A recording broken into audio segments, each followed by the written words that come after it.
तुम्हारे नाम का एक फूल लेके रखा है, बताओ कैसे तुम्हें भेजूं, कैसे पेश करूं। कभी यूसीसी के नाम पर, कभी लव जिहाद के नाम पर हर कोई प्यार का दुश्मन बन गया है। नमस्कार, सलाम। बेबाक भाषा के पॉइंट टू पॉइंट कार्यक्रम में आपका स्वागत है। आज का पॉइंट या मुद्दा है लव जिहाद। यूपी विधानसभा में मंगलवार 30 जुलाई को लव जिहाद से जुड़ा एक नया कानून पास हो गया है। इस बिल में अब आरोपियों को उम्र कैद तक की सजा का प्रावधान किया गया है। इस कानून में कई अपराधों की सजा बढ़ाकर 2 गुनी कर दी गई है। लव जिहाद के तहत कई नए अपराध भी इसमें जोड़े गए हैं। ऐसा पहली बार नहीं है कि यूपी की योगी सरकार लव जिहाद के खिलाफ कोई कानून लाई है। योगी सरकार ने पहला कानून 2020 में बनाया था।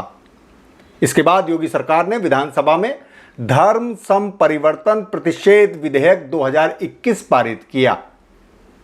इस विधेयक में 1 से 10 साल तक की सजा का प्रावधान था। इस विधेयक में यह भी प्रावधान था कि सिर्फ शादी के लिए किया गया धर्म परिवर्तन अमान्य होगा। इसके साथ ही इस मामले में धोखे में रखकर या फिर झूठ बोलकर धर्म परिवर्तन किया जाता है तो इसे अपराध माना जाएगा। अगर कोई स्वेच्छा से अपनी मर्जी से धर्म परिवर्तन करना चाहता है तो ऐसी स्थिति में उसे 2 महीने पहले मजिस्ट्रेट को इस बारे में सूचना देनी होगी। लेकिन योगी जी का इन कानूनों से जी नहीं भरा, या कहिए कि उनकी राजनीति पूरी तरह नहीं सधी। तो इस कानून को और सख्त बनाया गया है। नाम दिया गया है उत्तर प्रदेश विधि विरुद्ध धर्म सम परिवर्तन प्रतिषेध संशोधित विधेयक 2024। नए कानून में दोषी पाए जाने पर 20 साल की कैद या आजीवन कारावास का प्रावधान है। अब कोई भी व्यक्ति धर्मांतरण के मामलों में एफआईआर दर्ज करा सकता है। जी हां, गौर कीजिए। पहले मामले में सूचना या शिकायत देने के लिए पीड़ित, उसके भाई बहन या माता पिता की मौजूदगी जरूरी थी, लेकिन अब ऐसा नहीं है। यही इस कानून का सबसे खतरनाक प्रावधान है। यानी कोई भी व्यक्ति जिसका मन हो वो शिकायत कर सकता है कि फला जगह लव जिहाद हुआ है, धर्म परिवर्तन कराया जा रहा है। इसका मकसद और परिणाम आप भली भांति जानते हैं कि अब आगे क्या होने वाला है। यही नहीं, लव जिहाद के मामलों की सुनवाई सत्र न्यायालय के नीचे की कोई अदालत नहीं करेगी। लव जिहाद के मामले में सरकारी वकील को मौका दिए बिना जमानत याचिका पर विचार भी नहीं किया जाएगा। इसमें सभी अपराधों को गैर जमानती बनाया गया है। लव जिहाद आखिर है क्या? ये क्या बला है? यूं तो प्यार, इश्क, मोहब्बत, लव अपने आप में एक शानदार एहसास है। हम सब जानते हैं, एक पाक जज्बा, एक ऐसा रिश्ता जो बहुत खूबसूरत है, जो बंदे को खुदा तक कर देता है।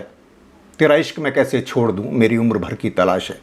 प्यार एक ऐसा जिहाद है, एक ऐसा धर्म, एक ऐसा धर्म युद्ध जो धर्म के ही सारे बंधनों को तोड़ देता है, ऊंच नीच के बंधनों को तोड़ देता है, अमीर गरीब के बंधनों को तोड़ देता है। लेकिन कुछ लोगों को ऐसा नहीं लगता, और ये कुछ लोग कौन हैं? ये हैं भाजपा और आरएसएस, इनकी सरकारें और इनके सहोदर हिंदुत्ववादी संगठन। इनकी नज़र में लव जिहाद एक खतरनाक षड्यंत्र है और एक इस्लामी साजिश। इन लोगों का मानना है कि मुस्लिम पुरुष प्यार और शादी के माध्यम से इस्लाम में धर्मांतरण के लिए व्यवस्थित रूप से हिंदू महिलाओं को निशाना बनाते हैं। जी, एक साजिश है। यानी एक तरह से देखा जाए तो ये हिंदुत्ववादी हिंदू महिलाओं के ही खिलाफ हैं और उनकी पसंद और उनकी समझदारी पर ही सवाल उठाते हैं। उन्हें कम अक्ल, नासमझ और कमजोर समझते हैं, जो अपना अच्छा बुरा नहीं समझ सकती और अपनी मर्जी से प्यार और शादी करने का उन्हें हक नहीं है। इसी को पितृसत्ता भी कहते हैं। इन लोगों का मानना है कि लव जिहाद का मकसद हिंदुस्तान के खिलाफ मुस्लिमों द्वारा एक साजिश है, जनसंख्या बढ़ाने की, एक जनसंख्या युद्ध और अंतर्राष्ट्रीय साजिश है अपना वर्चस्व स्थापित करने की। इस प्रोपेगेंडा का इस्तेमाल मुसलमानों के खिलाफ हिंसा और भेदभाव को सही ठहराने के लिए किया जाता है और इसको स्थापित करने के लिए बड़े पैमाने पर दुष्प्रचार और फेक न्यूज का सहारा लिया जाता है। गोदी मीडिया इसमें अव्वल है। उत्तराखंड के उत्तरकाशी जिले में पुरोला लव जिहाद मामला बिल्कुल ऐसा ही मामला था जो अदालत में पूरी तरह फ्लॉप हो गया, उसे खारिज कर दिया गया। आपको याद है, पिछले साल 2023 में दो दोस्त थे, 22 साल के उवैद खान और उनके दोस्त 24 साल के जितेंद्र सैनी। इन पर एक नाबालिग हिंदू लड़की को लव जिहाद के तहत इस्लाम में परिवर्तन करने के इरादे से अपहरण के प्रयास का आरोप लगाया गया था और उन्हें गिरफ्तार कर लिया गया था। यहाँ ध्यान दीजिए, एक हिंदू है और एक मुस्लिम, लेकिन पूरा निशाना मुसलमानों को बनाया गया। इस घटना के बाद पुरोला में दक्षिणपंथी संगठनों ने पूरे मुस्लिम समुदाय के खिलाफ एक सुनियोजित अभियान चला दिया। उनके मकानों और दुकानों पर धमकी भरे पोस्टर चिपकाए, निशान लगाए गए, बिल्कुल वैसे ही जैसे नाजी जर्मनी में होते थे। विश्व हिंदू परिषद और देवभूमि रक्षा अभियान जैसे संगठनों ने मुसलमानों को पूर्वला छोड़ने की धमकी दी, अल्टीमेटम दिया। जुलूस निकाले गए और मुसलमानों को के घरों और दुकानों पर हमला किया गया और उन्हें पुरोला छोड़ने पर मजबूर किया गया। पूरे देश में तनाव पैदा करने वाली इस घटना के 1 साल बाद मई में उत्तरकाशी की ही एक स्थानीय सत्र अदालत ने नाबालिग हिंदू लड़की के अपहरण के आरोपी ये 2 दोस्त इन्हें आरोपों से बरी कर दिया। उत्तरकाशी में बचाव पक्ष की जो वकील हैं, वकील हलीम बेग, उन्होंने कहा कि दोनों आरोपियों को अदालत ने बरी कर दिया क्योंकि आरोपों की पुष्टि नहीं हो सकी और लड़की ने भी इनकार कर दिया। ध्यान दीजिए, बताया गया कि लड़की ने अदालत को बताया कि उसे खान और सैनी पर आरोप लगाने के लिए पुलिस ने सिखाया था। अब आप देखिए कैसी साजिशें हैं। ये वही उत्तराखंड है और इसकी वही भाजपा सरकार है जिसने सबके लिए कानून के नाम पर देश में सबसे पहले यूसीसी यानी समान नागरिक संहिता पारित की है। लेकिन इसमें भी कई ऐसे प्रावधान किए हैं जो हमारे मूल अधिकारों का ही उल्लंघन है। सबसे खराब या खतरनाक कानून लिव इन संबंधों को लेकर है, जिसमें रजिस्ट्रेशन अनिवार्य कर दिया गया है।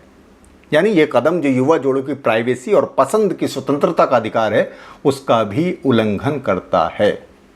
कुल मिलाकर दक्षिणपंथी, हिंदुत्ववादी, मनुवादी, पुरुषवादी जिनका नेतृत्व अब देश और कई राज्य के स्तरों पर भाजपा कर रही है, नहीं चाहते कि समाज में कोई प्यार करे या आपस में प्यार से रह सके। उनके लिए नफरत का जहर ही उनकी कुर्सी, उनकी सत्ता के लिए सबसे कारगर दवा है। यही वजह है कि कभी वेज नॉन वेज के नाम पर लड़ाया जाता है, कभी हलाल और झटका के नाम पर, कभी कांवड़ यात्रा में नेम प्लेट के नाम पर मुसलमानों के आर्थिक बहिष्कार की कोशिश या साजिश की जाती है, कभी जनसंख्या वृद्धि के नाम पर, कभी समान नागरिक संहिता के नाम पर, कभी लव जिहाद के नाम पर, कभी लैंड जिहाद के नाम पर, कभी कोरोना जिहाद के नाम पर मुसलमानों के खिलाफ अभियान चलाया जाता है। इसलिए प्यार, मोहब्बत और संविधान में विश्वास रखने वालों को इस सबसे होशियार रहने की ज़रूरत है।